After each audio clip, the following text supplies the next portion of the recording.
सो हमने इस पे फोर्स लगाई कुछ भी से मान लो 20 न्यूटन। मैं आपसे पूछूं कि टॉक अबाउट पॉइंट हो, तो टॉक का फॉर्मूला क्या था? Torque is R cross S. R. R to F perpendicular.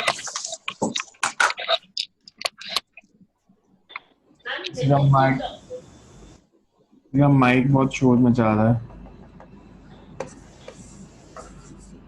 This is R perpendicular.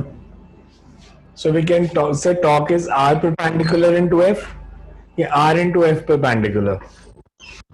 तो अगर मैं टॉर्क इसमें आपको निकालने के लिए बोलूं, it's R perpendicular into F. R perpendicular कितना है? ये 10 या 37 डिग्री। sin 37 किसके इक्वल होगा? cos 37 3 by sorry. 5. 4 by 5.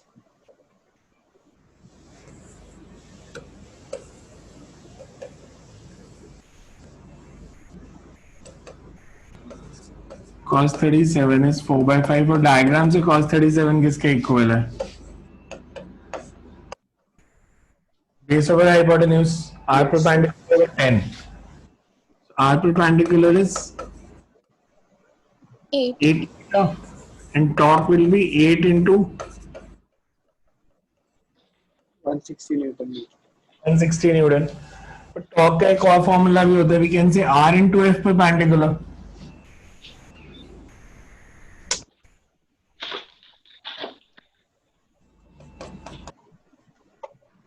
Force मैंने इस डायरेक्शन में लगाई,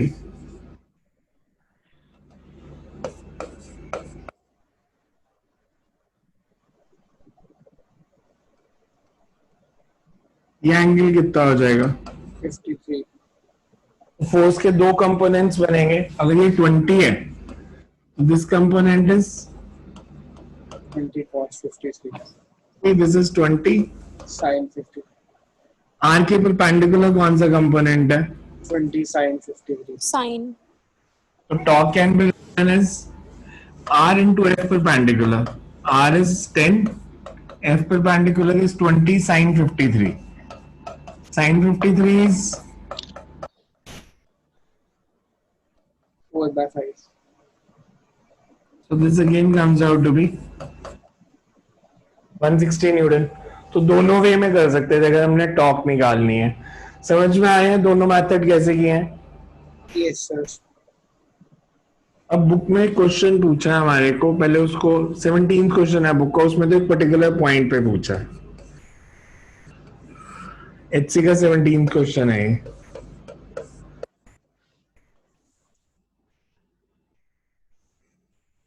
मैं आपसे जनरल पूछता हूँ, ये पॉइंट ऑफ प्रोजेक्शन है ओ। जब बॉडी को यहां से प्रोजेक्ट किया किसी भी वेलोसिटी से यू से और ये यहाँ पे लैंड की ओ से ए तक, से हाईएस्ट पॉइंट है, let it be B.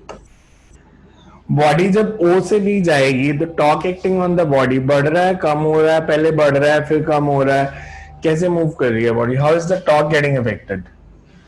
Sir, बढ़ रहा है. बढ़ रहा है सर। बढ़ रहा है because torque due to gravity means mg का Force तो टॉर्क। वही है. यहाँ पे से बुक में से इस जगह पूछा है, यहाँ पे टॉर्क कितना है, तो ये mg हो गई पॉइंट ऑफ प्रोजेक्शन के बाद, means this is R perpendicular। Yes, sir. R perpendicular कितना होगा? रेंज और R R perpendicular by में 2. रेंज का half. R by 2. Torque is R perpendicular into F. R perpendicular is range का half. Range का half is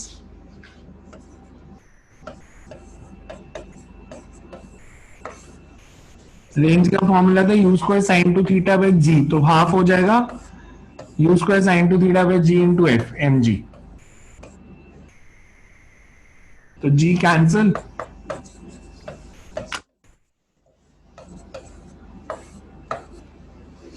ये formula बन गया टॉर्क का। ठीक है,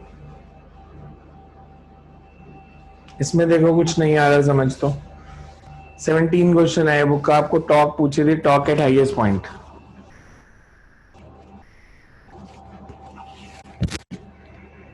समझ आ गया तो 18th क्वेश्चन देखो।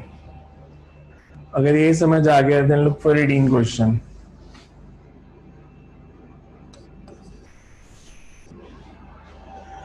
एटीन क्वेश्चन में हमारे को गिवन है a simple pendulum of length L is pulled aside to make an angle theta with a vertical. Find the magnitude of torque of the weight of the bob about point of suspension. Simple pendulum of length L is pulled aside by an angle theta.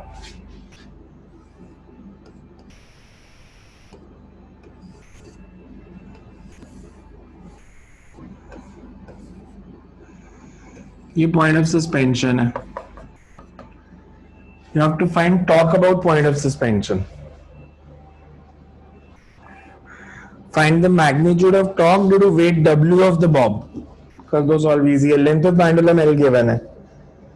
Length of pendulum L given है. Find the torque due to weight.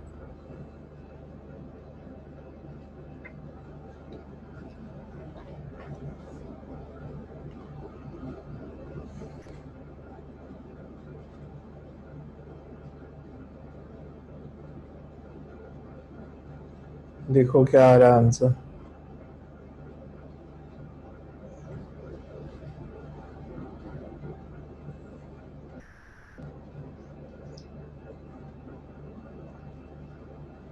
क्या आया? Torque due to weight. Weight is W.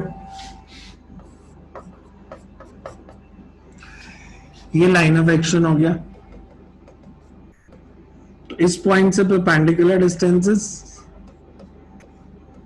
That means ये distance are perpendicular, ये length है, ये theta है. तो sine theta कितना होगा?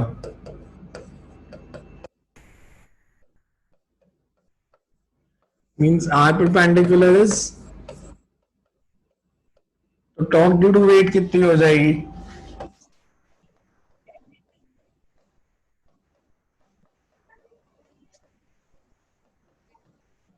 इसमें बी पार्ट में पूछा है जीरो कब होगी. जीरो होगी जब थीटा जीरो हो जाएगा. ये टॉर्क जीरो हो जाएगी अगर थीटा जीरो हो जाएगा. Because sine zero is zero. Theta zero मतलब कौन सी position? Initial. Then this string is vertical. जब स्ट्रिंग वर्टिकल होगी तो torque will be zero. Clear है ये? समझ में आया कैसे किया? किसी को डाउट है तो पूछ लो, बिकॉज एचसी के इजी वाले क्वेश्चन है. थोड़े से लेवल बढ़ता जाएगा अब आगे आगे. इसमें देखो कुछ नहीं आ रहा समझ तो. देन सी 19th क्वेश्चन का डायग्राम देखो, सॉल्व करो. एचसी सबके पास पढ़ी है ना? सो एचसी का 19th question and try to solve it. When a force of 6 Newton is exerted at an angle of 30 degree to a wrench at a distance of 8 centimeter from the nut, it's just able to loosen the nut. What force is sufficient to loosen the nut if it acts perpendicular to the wrench at a distance of 16 centimeter? कर दो solve.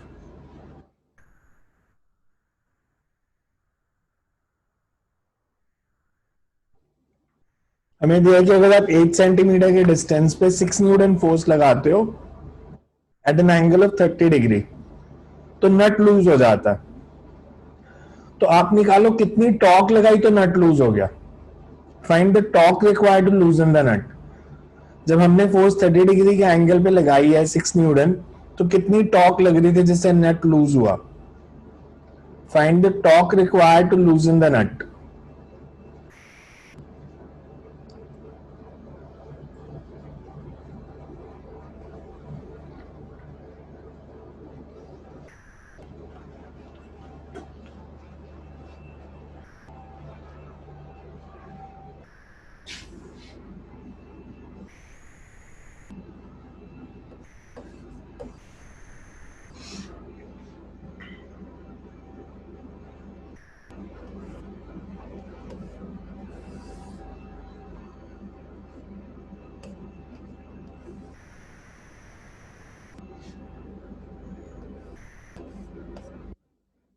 को ऐसे देखिए यहाँ पे एक nut है which can लूजन.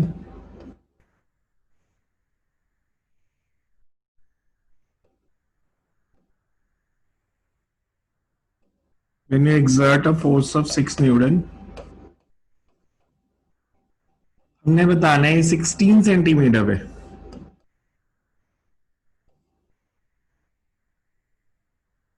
कितनी फोर्स लगाए ताकि नट लूजन हो जाए। पहले इसको देखो, मैंने जब फोर्स 6 न्यूटन लगाई 30 पे, इसके दो कंपोनेंट बनेंगे, दिस विल बी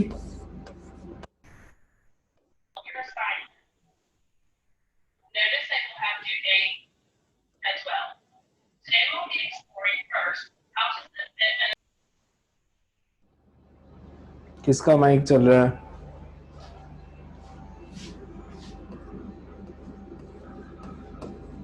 कौन सा कंपोनेंट नट को लूज करेगा, 6 साइन 30 या 6 कॉस 30? Sin 30. साइन 30 एक अगर नहीं घूमेगा, परपेंडिकुलर फोर्स यही है, तो torque required to loosen the nut कितनी हो गई? 0.2.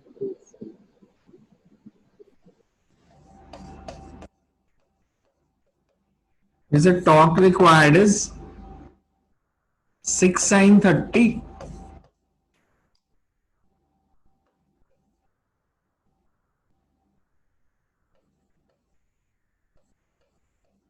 into 8 into 10 to the power minus 2.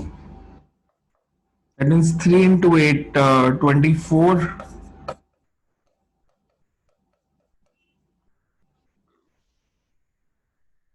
अगर मैंने फोर्स यहां पे लगाई, टॉर्क एक्सर्टेड बाय फोर्स कितनी है, परपेंडिकुलर लगाई है,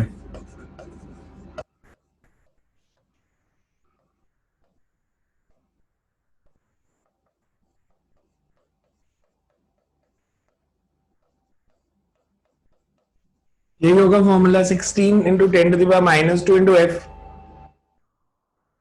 तो ये टॉर्क भी इसके इक्वल होनी चाहिए, तभी नट लूज होगा।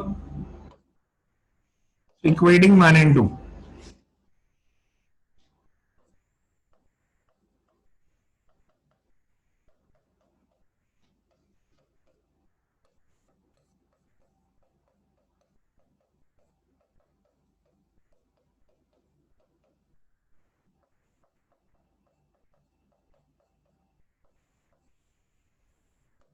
तो आपको 1.5 न्यूटन फोर्स लगानी पड़ेगी at a distance of 16 centimetre to loosen the nut. समझ में आया नहीं आया? Then you can have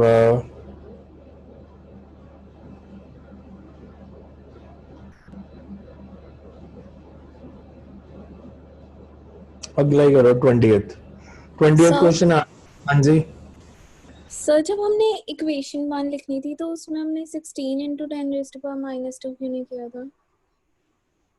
equation 1 तो 8 सेंटीमीटर पे टॉक लगाई है ना पहले, तो 8 into 10 to the power minus 2 करेंगे ना फर्स्ट इक्वेशन के लिए। तो बट रेंज तो पूरा बड़ा है ना, तो मैं तो फोर्स जहां से लगाई वहीं से टॉक निकलेगा ना, रेंच बड़े होने से क्या होता है? रेंच तो जो 1 किलोमीटर बड़ा हो जाए, इंपॉर्टेंट तो यह है कि आप फोर्स कहाँ लगा रहे हो। बट क्वेश्चन में ये था कि उसने कहाँ से फोर्स लगाई। नहीं, ओके क्वेश्चन दो, समझ आ गया सर, सॉरी। क्वेश्चन करो 20th question. Calculate the total torque acting on the body as shown in figure about point O.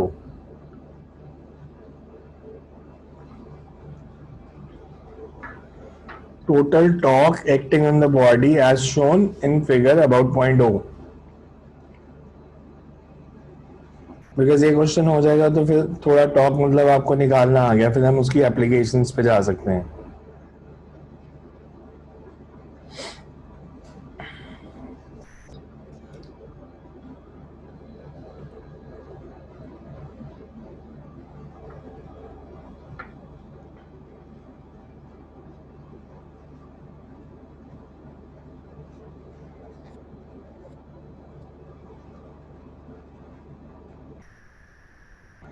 Diagram बना लो, हमारे को 1 2 3 4 चार फोर्सेस दी हैं, चारों के कारण टॉर्क निकालो, both magnitude as well as direction. जो सेम डायरेक्शन में उन्हें ऐड करो, जो ऑपोजिट में है उसे सब्ट्रैक्ट करो, फाइंड द नेट टॉर्क।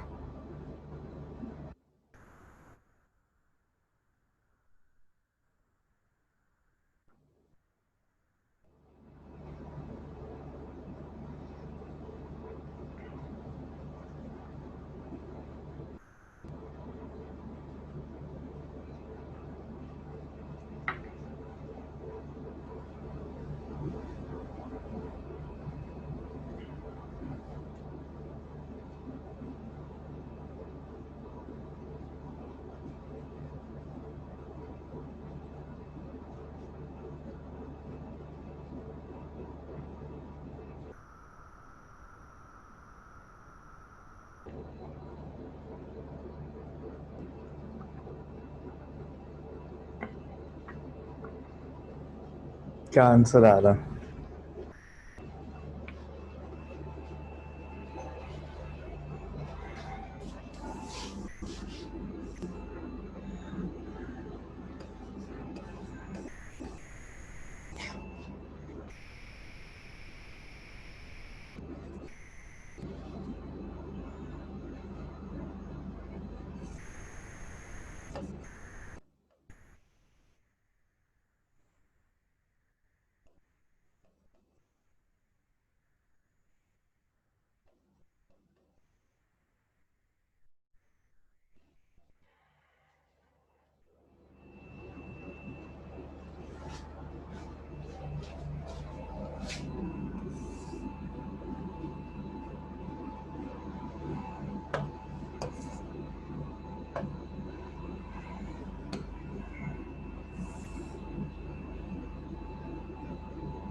चलिए फोर्स कितनी थी? 150 डिग्री तो एंगल था, 20 न्यूटन।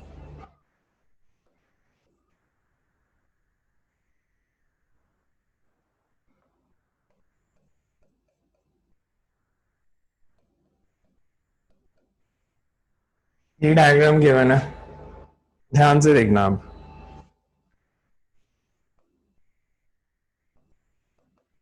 मैं एट अ टाइम एक फोर्स की बात करूंगा, मैं बॉडी नहीं बनाई, बॉडी बनानी है बना लेना, इट्स नॉट रिक्वायर्ड।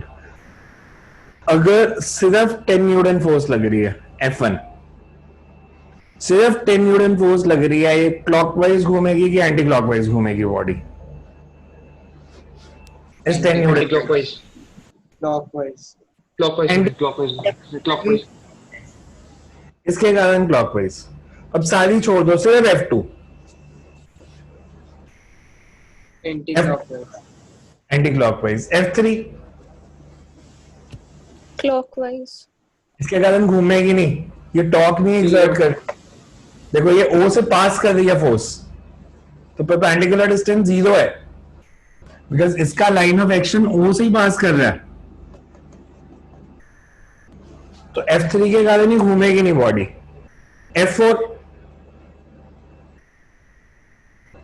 F4 के कारण एंटी क्लॉकवाइज। तो कौन कौन सी दो एंटी क्लॉकवाइज है? F2 और F4। F3 का टॉर्क 0 है, F1 का क्लॉकवाइज है, तो दैट मींस F2 और F4 का टॉर्क ऐड होगा।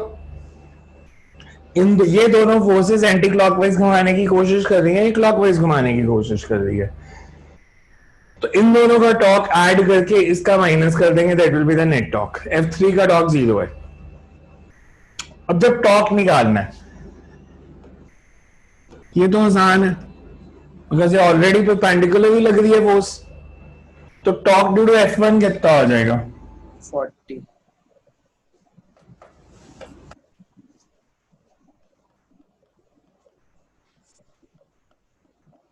और इसके कारण इसने क्लॉकवाइज घूमना है। सेकेंड का टॉर्क जब आपने निकालना है, you have to find perpendicular distance. Force तो 15 है, ये परपेंडिकुलर डिस्टेंस होगा लाइन ऑफ एक्शन का।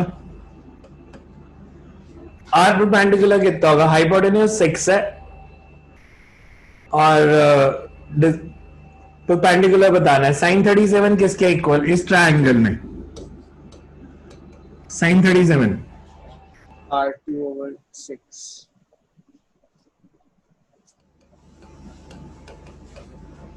R perpendicular by 6, Sin 37 is 3/5. Sin 37 is 3/5, तो R परपेंडिकुलर कितना आ गया?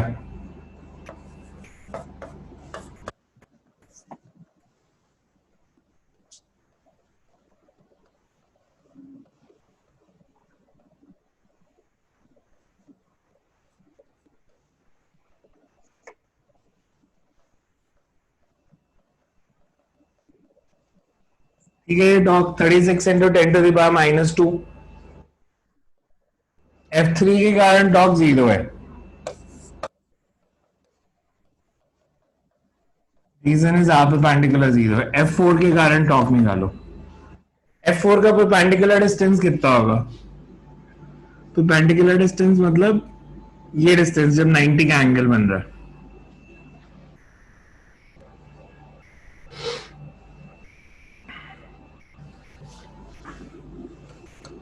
ये एंगल कितना? 30। ये 30 तो ये भी 30। ये एंगल 60। 60 हो गया और मेरे को निकालना है बेस। ये डिस्टेंस निकालना है बेस का। तो फॉर्मूला क्या लगेगा? cos 60 sin 60। cos 60. cos 60 is equal to r perpendicular by 4। cos 60 is r perpendicular by 4 इस ट्राइंगल में। r perpendicular is 4 cos 60। cos 60 is half, मतलब 2 into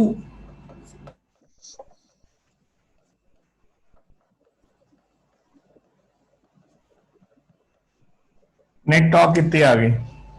find the net talk.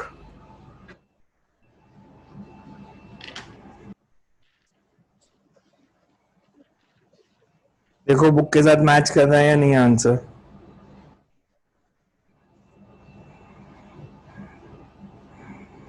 Book में answer दिया 0.54। हमने कुछ miss तो नहीं की बीच में? हमारा शायद 0.54 तो नहीं बनेगा।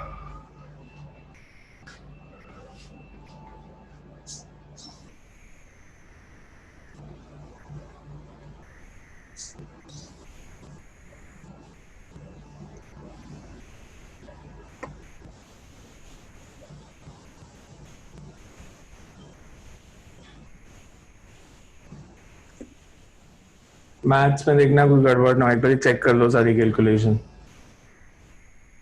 टॉवन 10 न्यूटन ही था फोर्स। वैल्यूज भी देख लेना जो बुक में दिया हमने वही लिया, कुछ डिफरेंट ना ले लियो। 10 into 4 into 10 to the power minus 2. This is okay. 40 into 10 to the power minus 2. Next is r perpendicular into 15. R perpendicular is sin 37 is equals to r perpendicular by 6. 6 sin 37. 6 sin 37 is 6 into 3/5. 6 into 3 18 into 354 है ये calculation गलत की हुई है। इतने सारे लोग देख रहे हो, मैथ्स तो देख लिया होगा। This 54 because 6 into 3 into 3 so 9 into 6 54 into 10 to the power minus 2 अब आ जाएगा। this is anti-clockwise so net torque is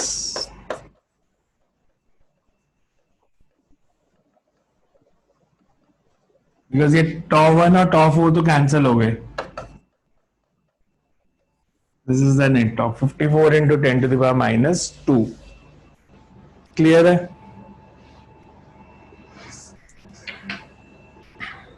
इसमें देखो कुछ नहीं आ रहा समझ तो। So वो fourth force वाला टॉप बता दो एक बार। फोर्थ फोर्स देखो हमारे पास ऐसे है, ये डिस्टेंस 4, ये एंगल 150, Yes sir. तो ये 30, ये 30 तो ये भी 30, Yes sir. तो हमने ये निकालना है आर परपेंडिकुलर। तो cos 60 कितना हो जाएगा, R perpendicular by 4। Yes sir.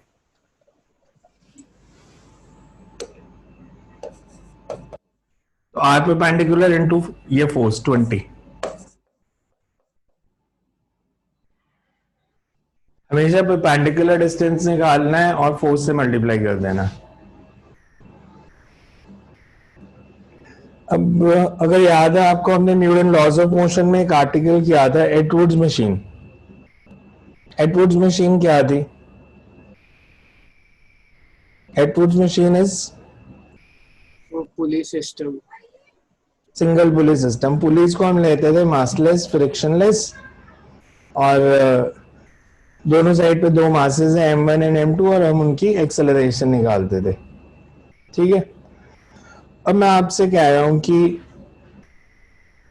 पुली का भी moment of inertia I.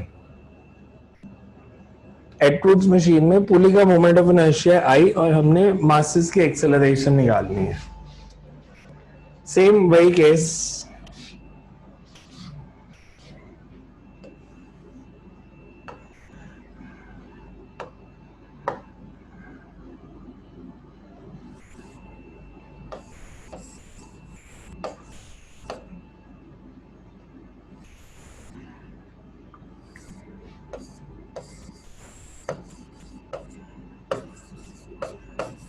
m1 m2 से बड़ा है, पुली का रेडियस r है, इसका मोमेंट ऑफ इनर्शिया आई है, फाइंड इट्स एक्सेलरेशन मासेस की। अब नॉर्मली अगर आपको याद है, हम एटवुड्स मशीन में करते थे कि इसमें टेंशन T,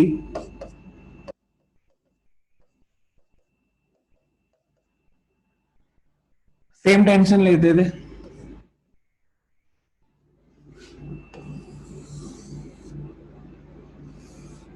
मैं अगर सर एक साइड वाली स्ट्रिंग लूं, इस टेंशन के कारण टॉर्क कितनी लग रही है पुली पे? About centre. इस टेंशन के कारण टॉर्क कितनी लग रही है? Because tension is a force, तो इसके कारण टॉर्क कितनी लग रही है?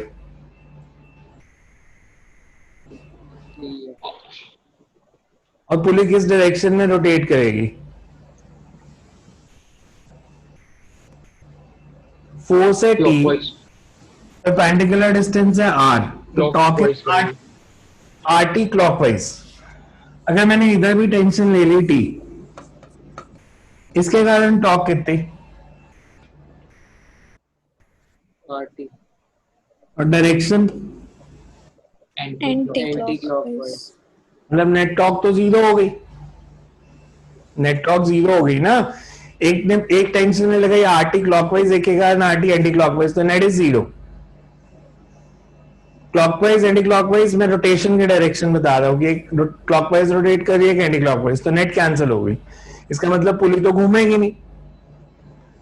बट पुली सिस्टम में जब होता है इस तरह का, प्रैक्टिकली आप सोच के देखो तो पुली जब मासेस मूव करेंगे तो पुली रोटेट करती है। मासेस मूव करते हैं तो पुली रोटेट करती है। पुली को रोटेट करने के लिए हमें टॉर्क चाहिए। हम लॉज ऑफ मोशन में क्यों नहीं लेते थे कि पुली को रोटेट करने के लिए टॉर्क चाहिए?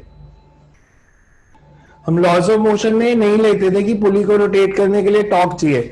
अब मैं कह रहा हूं पुली को रोटेट करने के लिए टॉर्क भी चाहिए, तो टॉर्क लगनी चाहिए इस पे। बिकॉज लॉज ऑफ मोशन के जब भी न्यूमेरिकल पढ़ोगे उसमें लिखा होता है लाइट पुली, मतलब पुली का मास निगलेक्ट कर दो, मूवमेंट ऑफ इनर्शिया निगलेक्ट कर दो। तो जब मूवमेंट ऑफ इनर्शिया ही नहीं है तो घुमाने के लिए टॉर्क भी नहीं चाहिए होती। पर जब मूवमेंट ऑफ इनर्शिया दे दिया तो दैट मींस इसको रोटेट करने के लिए आपको कुछ टॉर्क चाहिए ही होगी। टॉर्क लगाओगे तो ये घूमेगी। अब अगर m1 m2 से ज्यादा है तो पुली क्लॉकवाइज घूमेगी एंटी क्लॉकवाइज?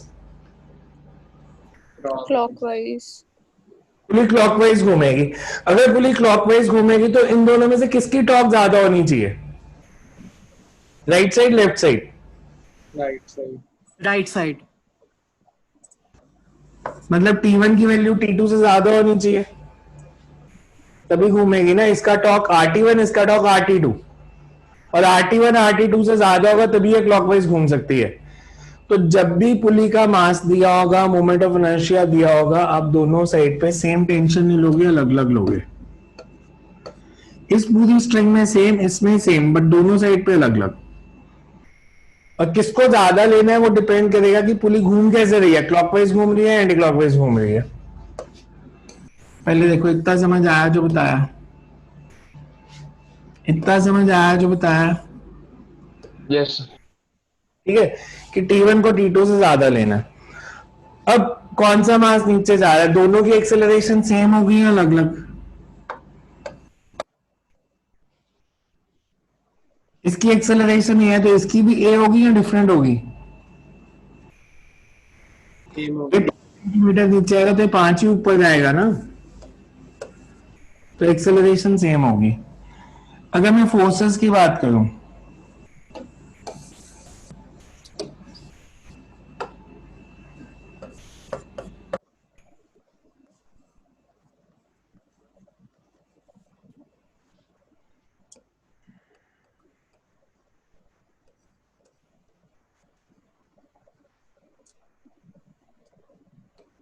M1 की फ्री बॉडी इक्वेशन क्या बनेगी?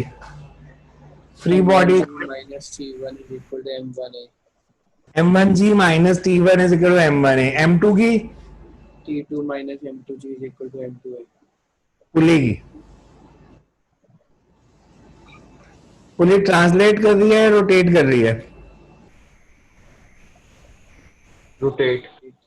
रोटेट कर रही है। तो यहां पे हमने जो फ्री बॉडी इक्वेशन लिखी है मासेस की, force is equal to mass into acceleration, तो पुली के लिए फोर्स की जगह is equal to I alpha. तो टॉर्क कितनी लग रही है पुली पे? T1 के कारण कितनी है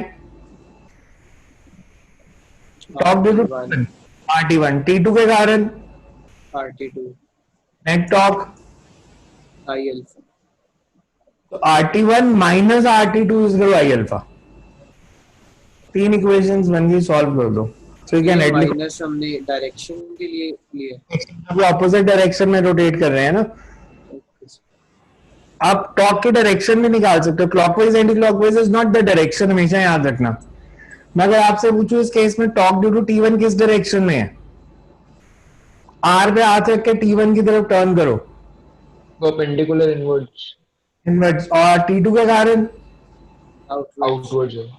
वो ऑपोजिट डायरेक्शन में है, तो इसलिए माइनस करेंगे।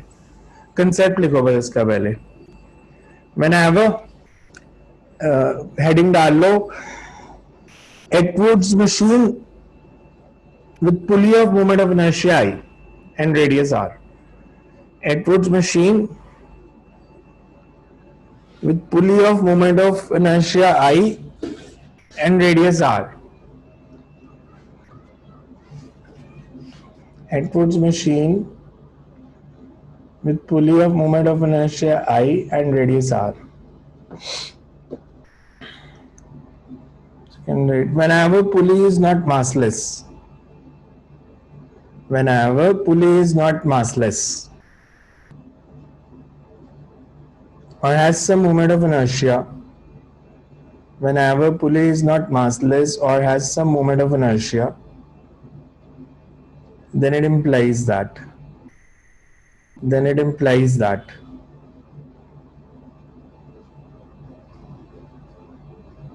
some torque must act on the pulley. This implies that some torque must act on the pulley to rotate it. Some torque must act on the pulley to rotate it. Therefore, tension on two sides of the pulley cannot be same. Therefore, tension on two sides of the pulley cannot be same.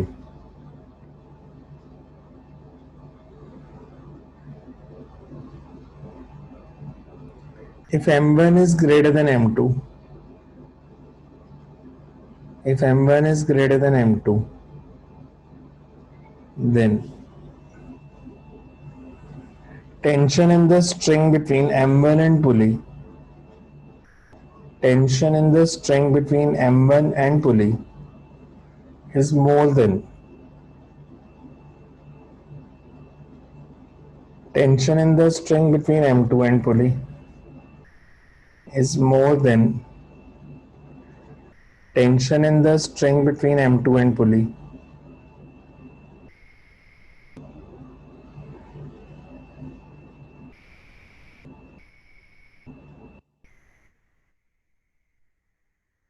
acceleration of both the bodies are same. Acceleration of both the bodies are same.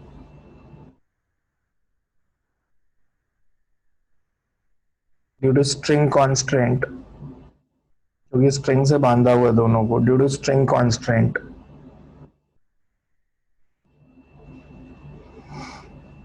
The free body equation for masses and pulley can be written as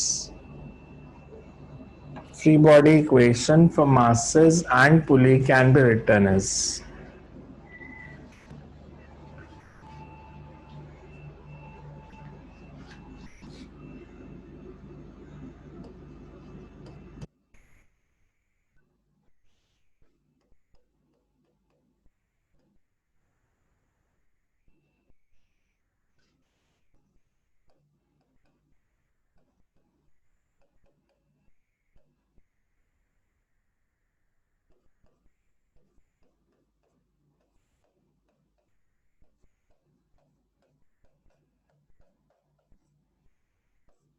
इसको मैं ऐसे भी लिख सकता हूं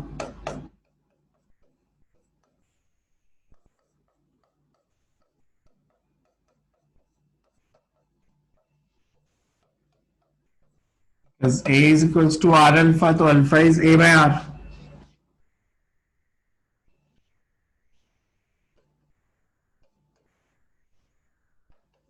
Add the three equations.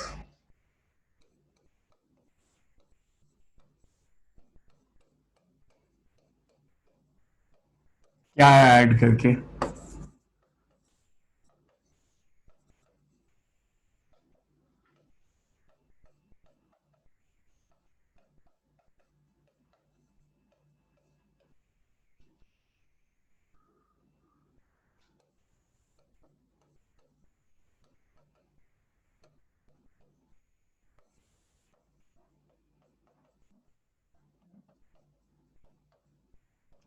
Laws of motion में याद है क्या आया था result?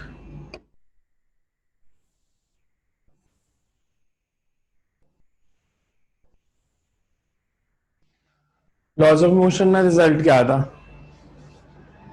m1 minus m2g upon m1 plus m2. इसमें पुली वाली टर्म ऐड होगी plus I by r square.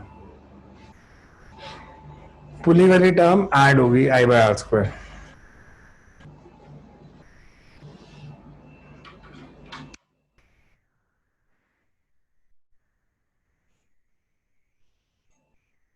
Clear है? इस मेथड में देखो कुछ डाउट है तो, इस मेथड में कुछ डाउट है तो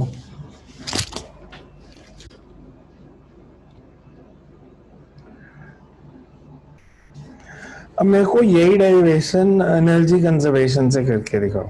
हमने लॉज ऑफ मोशन में एटवुड्स मशीन डिराइव किया था, तो इसको वर्क पर एनर्जी में एनर्जी कंजर्वेशन से भी किया था. इसको भी एनर्जी कंजर्वेशन से करो.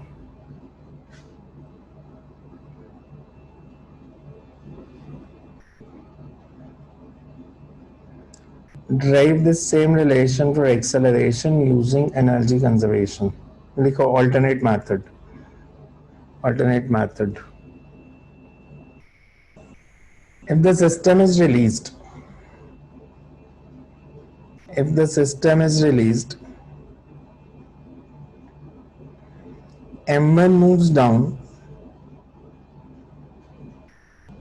and M2 moves up by the same distance. मान लो M1 h डिस्टेंस नीचे आया तो M2 भी h डिस्टेंस ही ऊपर जाएगा. तो पोटेंशियल एनर्जी बढ़ी, कम हुई या सेम रही? m1 अगर h डिस्टेंस नीचे आ जाता है तो उसकी पोटेंशियल एनर्जी कितनी कम हो गई? m1 अगर h डिस्टेंस नीचे आ जाता है तो उसकी पोटेंशियल एनर्जी कितनी कम हुई?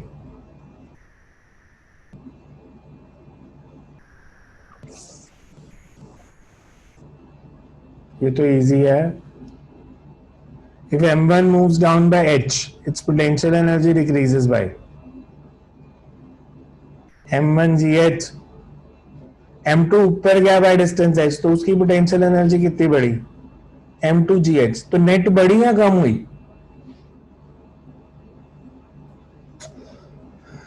m1 m2 से बड़ा है. मान लो m1 है 10 किलो, m2 है 5 किलो, तो m1 की पोटेंशियल एनर्जी कितनी कम हुई? 10gh. और m2 की बड़ी कितनी? 5gh. तो नेट बढ़ी या कम हुई? बढ़ेगी. बड़ी. 10gh Same. कम हुई. कम हुई. सब कम हुई. 10 मैं कह रहा हूँ 10gh कम हुई, 5gh बढ़ी. मैंने आपसे 10 रुपए लिए, 5 रुपए वापस कर दिए, तो नेट बढ़ रहे हैं आपके पैसे या कम हो रहे हैं? कम हो रहे हैं.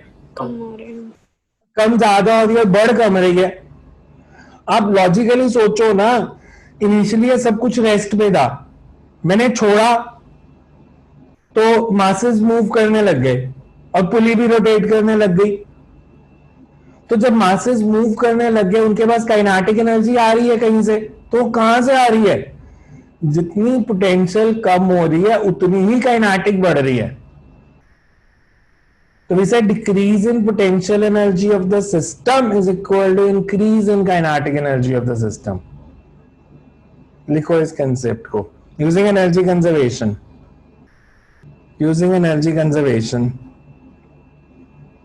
If m1 moves down and m2 moves up by the same distance, if m1 moves down and m2 moves up by the same distance, there is net decrease in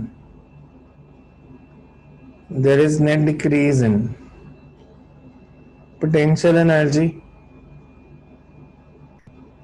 There is net decrease in potential energy.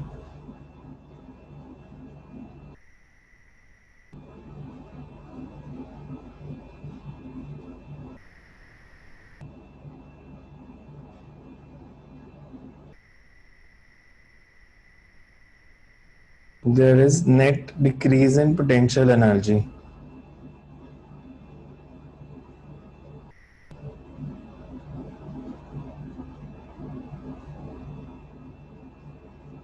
There is net decrease in potential energy. Using energy conservation. Using energy conservation.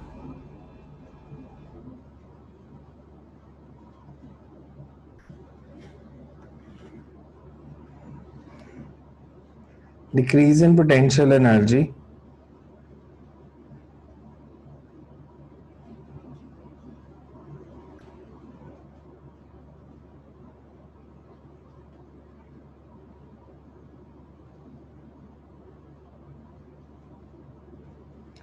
Decrease in potential energy is equal to increase in kinetic energy.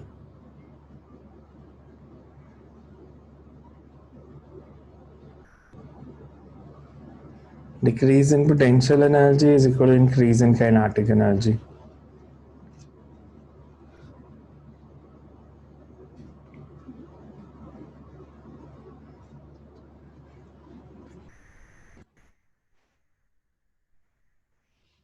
So अगर मैं आपसे पूछूं इसमें, अगर ये x distance नीचे आया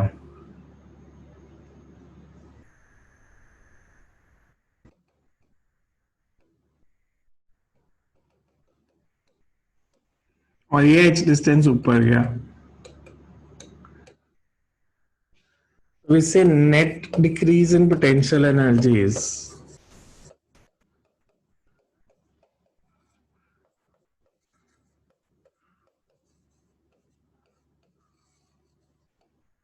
m1 minus m2gh.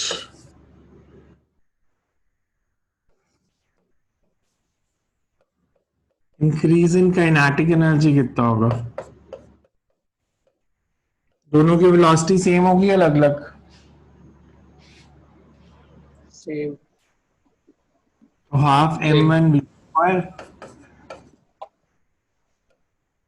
ठीक है, कुछ मिसिंग है? एंगुलर पुली की रोटेशनल काइनेटिक एनर्जी।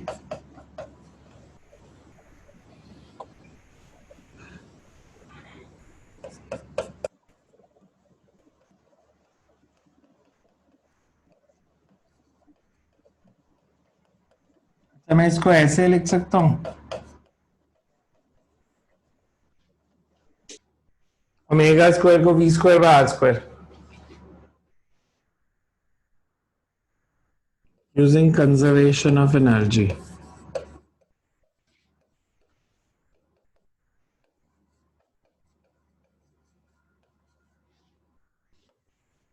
जितनी पोटेंशियल एनर्जी कम हुई उतनी काइनेटिक बढ़ा दी।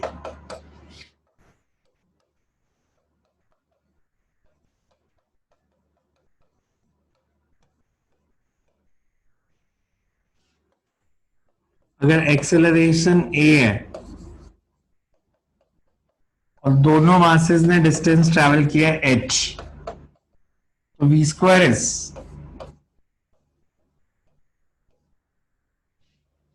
u 0 था, तो v is 2s। कैंसिल क्या हो जाएगा? This 2 gets cancelled, h gets cancelled. So acceleration is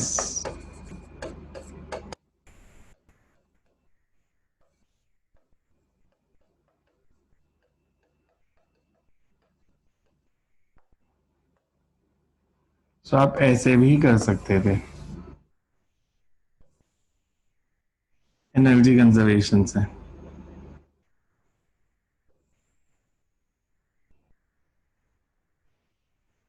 देखो इस मेथड में कुछ नहीं आया समझ, तो एनर्जी कंजर्वेशन में कुछ नहीं आया समझ तो।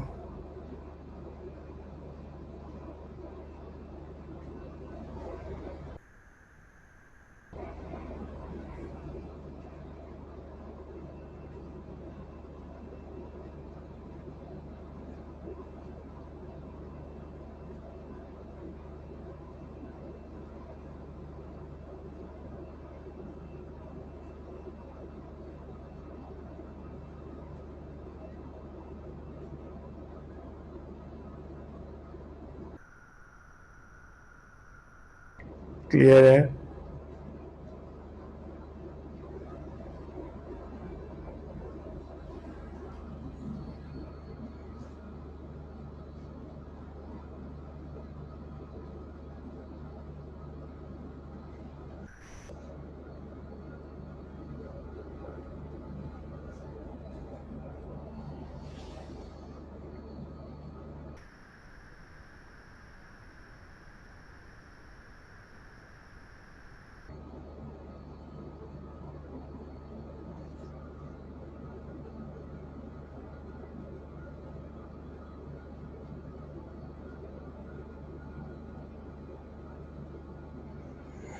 अगर समझ आ गया तो solve question number 33। Question number 33 book का page number 197। Figure shows two block of mass m and capital M connected by a string passing over a pulley. The horizontal table over which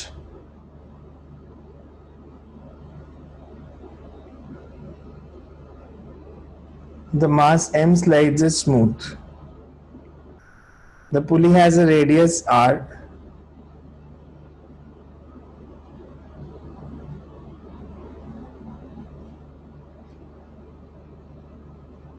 Moment of inertia I about its axis and it can freely rotate about the axis. So आपको find the acceleration of mass capital M.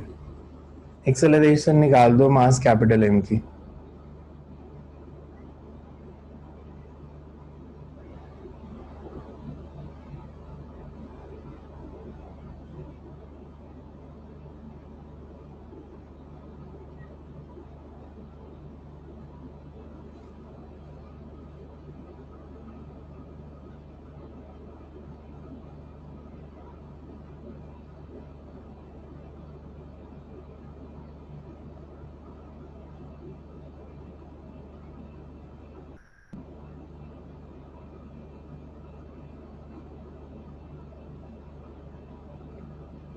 कर दो solve. Free body diagram बनाओ, पुली के दोनों side पे tension अलग लो and solve it.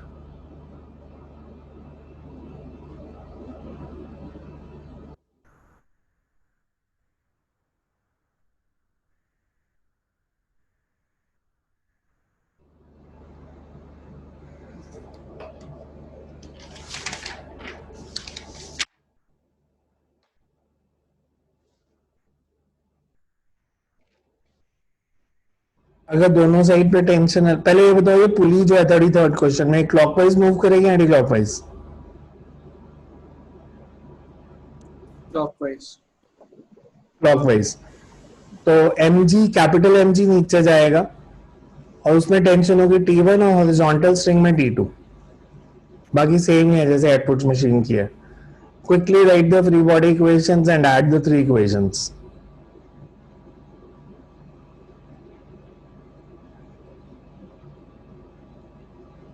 देखो answer आ रहा है या नहीं आ रहा।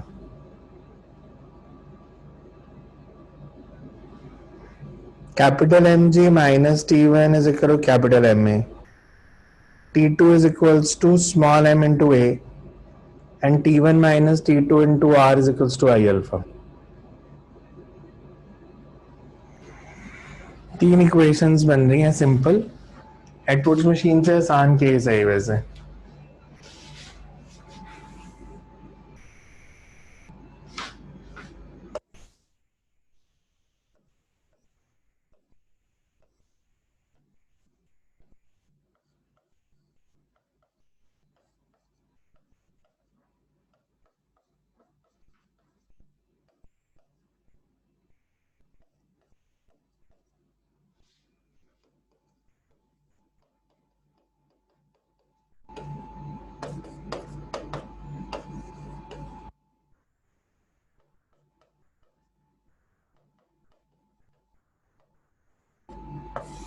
ऐड कर दोगे तो you get M G is equals to